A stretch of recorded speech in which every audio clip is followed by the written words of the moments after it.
welcome to Young Money. I'm Nozi Pombanjwa. I'm about to catch up with the co-founder of iBoni bike share. Now, I've been educated that iBoni is actually township slang for bicycle. Now, where I grew up, all bicycles were called BMX, so now I know better. But this is a really interesting concept of looking at economy sharing, and in particular, how we can use bike shares in South Africa.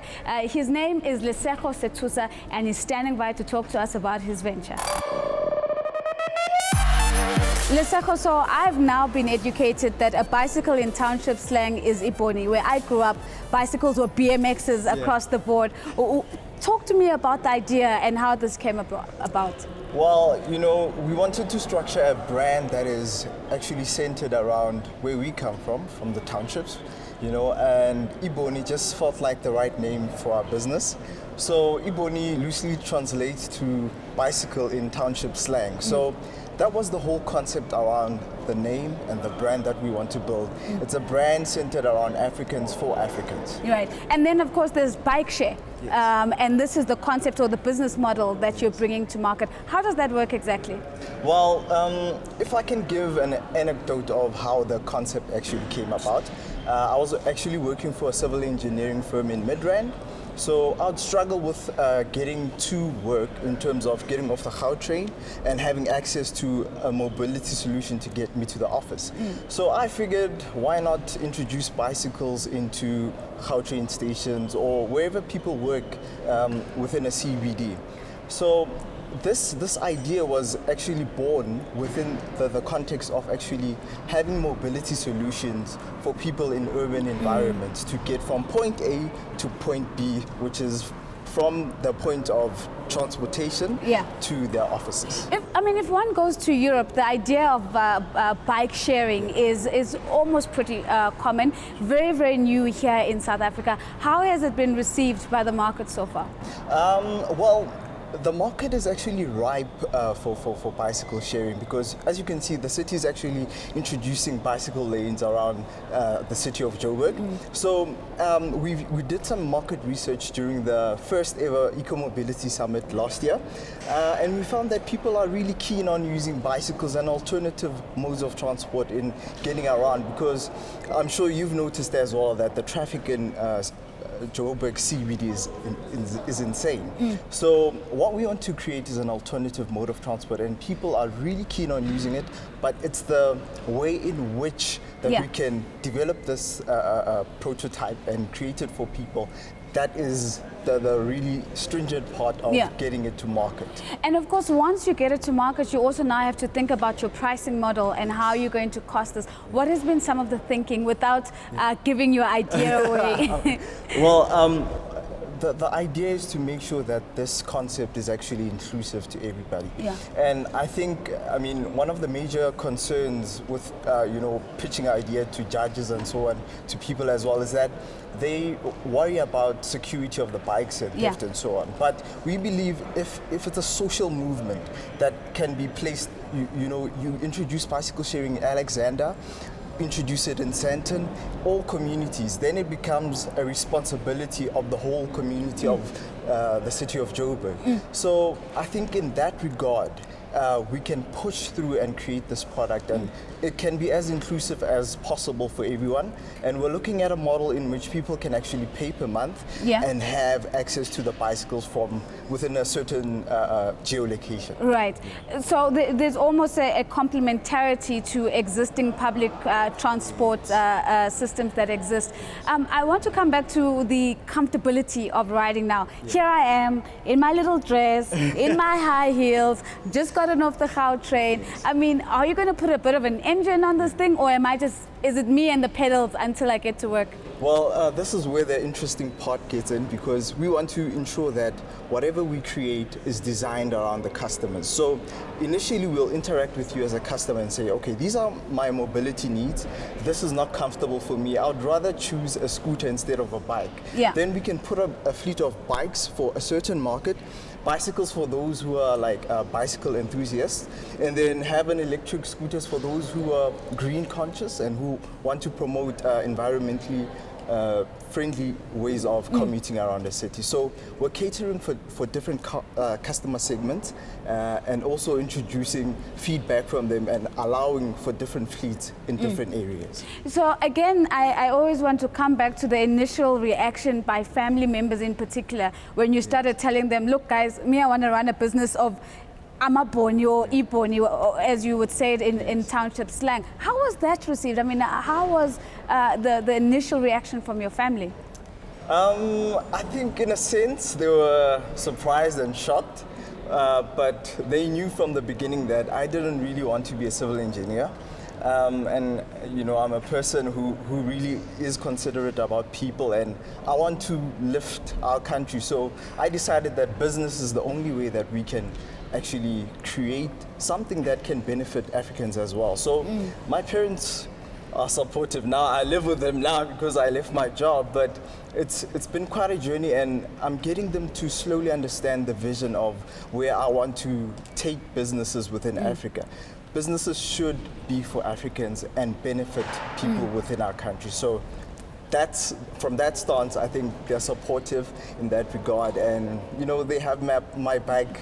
So it's big ups to mom and dad for taking you back into the house after you've left your civil engineering job. But that decision, I mean, civil engineers and engineers in general are held in very high regard in South African society. It's one of the professions that is seen as the thing to do if you can. And then you decide to walk away. Talk to me through what's going through your mind as you make this decision. I think one has to look long term in terms of their future and the future of the country as well.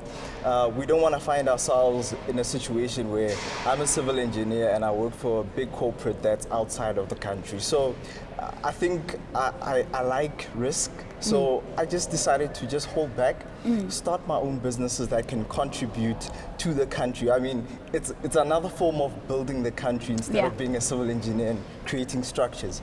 So from that perspective, I thought that there's a bigger vision that we can create as young people and ensure that businesses that we create are here and benefit people who are around our communities, and ensure that, you know, they're sustainable and can eventually become global pioneers in terms of the businesses and products and services that we create.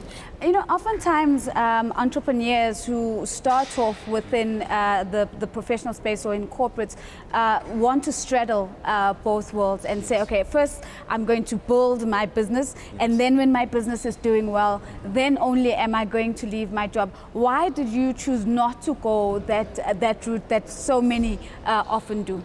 As I did mention, that I really like risk, and the fact that I saw potential and more advantage in doing this on a full-time basis, because I can do much more than a person who's actually within a working environment.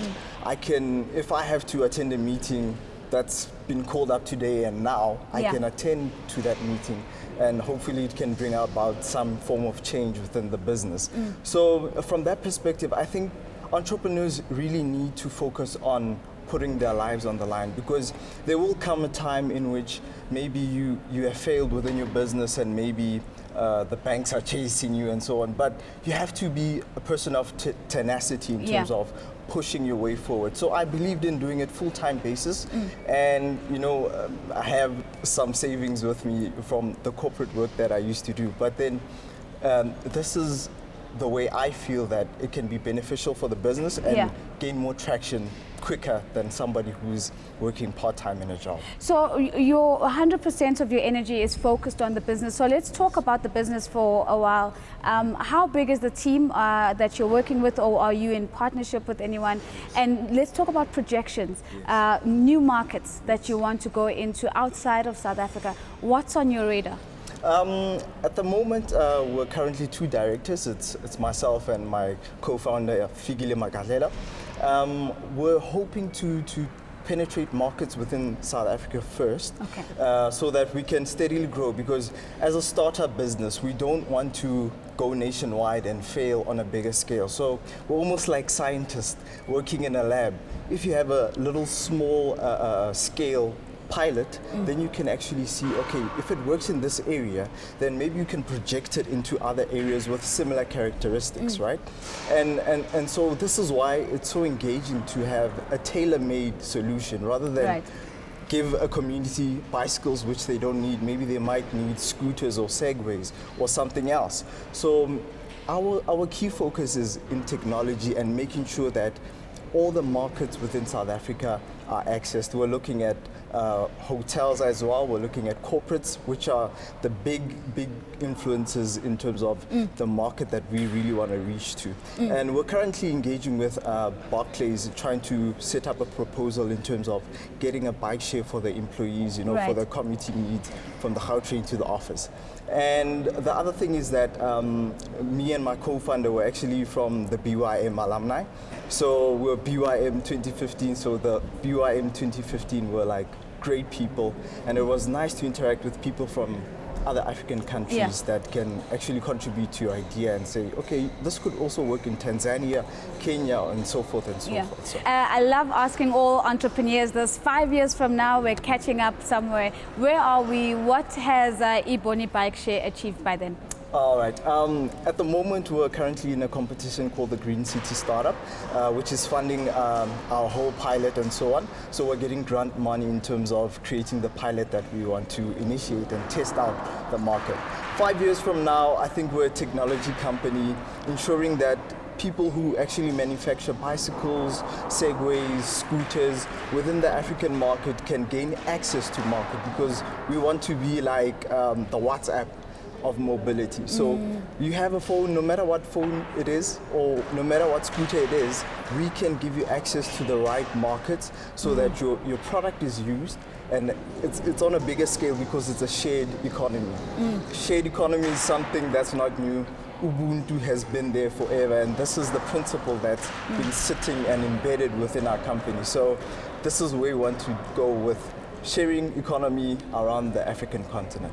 Well, I don't think I could have said it better myself. Using the founding principles of Ubuntu, which are already embedded in the very societies and communities that we're coming from, and lifting those up and infusing them in new generation technology companies. It's certainly an exciting time to be alive in South Africa, especially when entrepreneurs are doing such stellar work.